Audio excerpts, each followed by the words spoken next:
नमस्कार, ये आकाशवाणी चंडीगढ़ है। अब आप अमन सैनी से प्रादेशिक समाचार सुनिए। सेवा और सुशासन यानी जनसेवा के लिए शासन के मंत्र पर चलते हुए प्रधानमंत्री नरेंद्र मोदी के नेतृत्व में सरकार परिवर्तन और प्रगति लाने के लिए अथक प्रयास कर रही है। आज इस विशेष श्रृंखला सेवा पर्व में हम आपको बताएंगे कि कैसे मोदी सरकार ने किफ़ायती आवास और शहरी संपर्क को मजबूत किया है और देश भर के शहरों में जीवन की गुणवत्ता में सुधार किया है।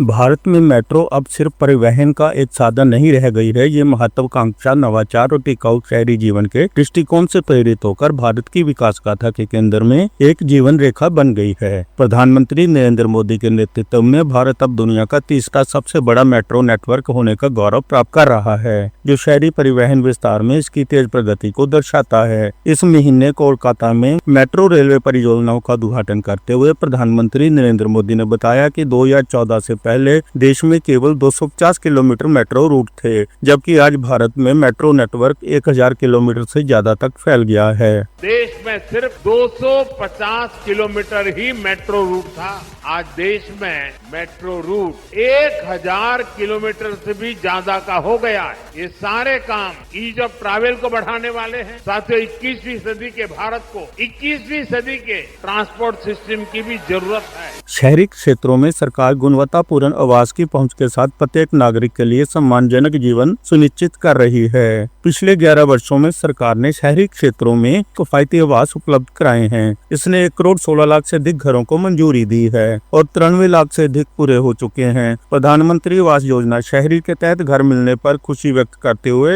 एक लाभार्थी ने कहा, मैं वारसिया में रहती थी, भाड़े पे मकान पे रहती थी और वे बहुत संघर्ष करती थी कि मुझे अपना मकान मिल जावे, लेकिन जहाँ भी देखने जाती थी वहाँ 10 लाख 12 लाख इतनी कमाई थी नहीं। तो हमने फिर रेडियो में सुना आवास योजना के, तो फिर हमने फॉर्म भरा, उसमें से हमको मकान मिला। तो हमको बहुत अभी खुशी है, ये मकान में आके हम बहुत खुश है। 3 लाख में हमको ये मकान मिला है। मैं शुक्रिया अदा करती हूँ प्रधानमंत्री का। यात्रियों को मेट्रो सुविधाएं प्रदान करने से लेकर लोगों को घर आवंटित करने तक सरकार शहरी क्षेत्रों में जीवन की गुणवत्ता में सुधार कर रही है और जीवन की सुगमता के दृष्टिकोण को साकार कर रही है। अश्विनी कुमार शर्मा, आकाशवाणी समाचार, चंडीगढ़। रक्षा संपदा के महानिदेशक शैलेंद्र नाथ गुप्ता एवं प्रधान निदेशक शोभा गुप्ता ने पंचकुला के चंडी मंदिर में चंडीगढ़ वृत्त के प्रधान निदेशालय रक्षा संपदा, पश्चिमी कमान एवं रक्षा संपदा कार्यालय एवं आवासीय परिसर के कार्यालय के निर्माण की आधारशिला रखी।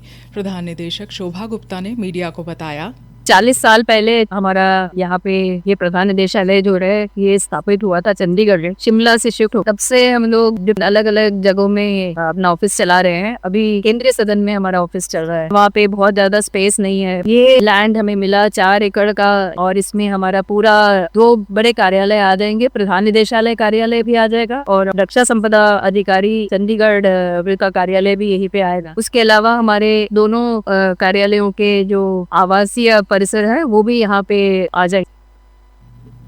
शिलान्यास समारोह के पश्चात केंद्रीय लोक निर्माण विभाग के वरिष्ठ अधिकारियों द्वारा इस परियोजना की विस्तृत प्रस्तुति दी गई। इस परियोजना पर लगभग 50 करोड़ रुपए की अनुमानित लागत आएगी।